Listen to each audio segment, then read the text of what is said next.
I'm Leonardo DiCaprio. And I'm Quentin Tarantino. We're here to do notes on a scene. We're going to break down the character as best we can. Of Rick Dalton. Everything that me and Leo talked about to get us to form who this character was and is. And I do want to establish that he's the one with the photographic memory. So if I can't remember some names... It's why I'm here. It's why I'm here.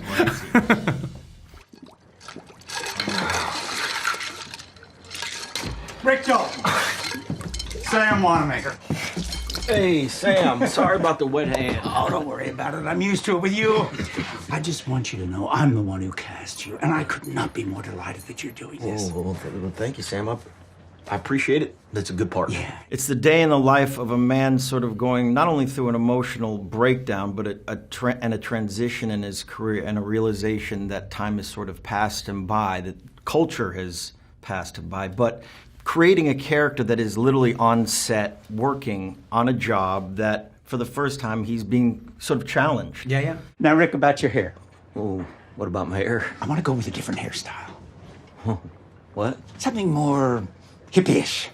You want me to look like a hippie? Rick Dalton represented a certain type of actor that came out in the late 50s and the early 60s. A few spots on some television shows, a few smaller parts in like military ensemble, in the background of submarine movies and stuff. People that are comparative to him would be people like Ed Burns, George Maharis, who was on the show Route 66, Ty Harden, who was on Bronco, and then eventually he landed on NBC on a TV show called Bounty Law. On the same year, over on CBS, Steve McQueen landed on a very similar show about a bounty hunter called Wanted Dead or Alive. And for a period of time, they were kind of similar in fame and popularity. Then both of them proved to be popular enough that during their hiatus, they started doing some a film, like a feature film. Eventually, during that hiatus time, McQueen did Magnificent Seven. And that was that. He was a movie star. But Rick was still kind of Jake Cahill, the guy from Bounty Law.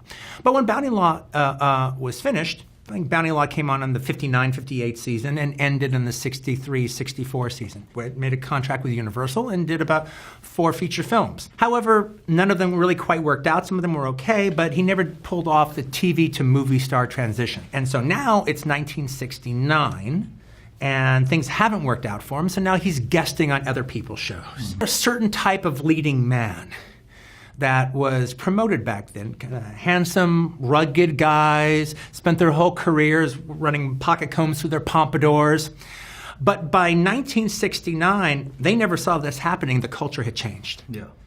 And now the new leading man is not He-Man, kind of macho guys that put pomade in their hair.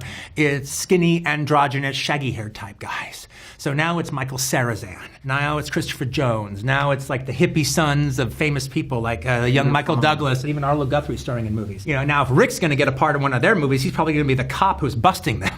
Right. Mm-hmm. And everything he's been taught about being likable and being a leading man and like people have to like you if they're going to want to get you into their homes. Rick doesn't understand any of this stuff as far as New Hollywood is concerned. If he was offered Deliverance, he turned it down. What? No one wants to see that. Who the hell wants to see that? He's wrong, but he doesn't know that. It's the Hollywood he'd been taught. It's official, old buddy. Well, it has been.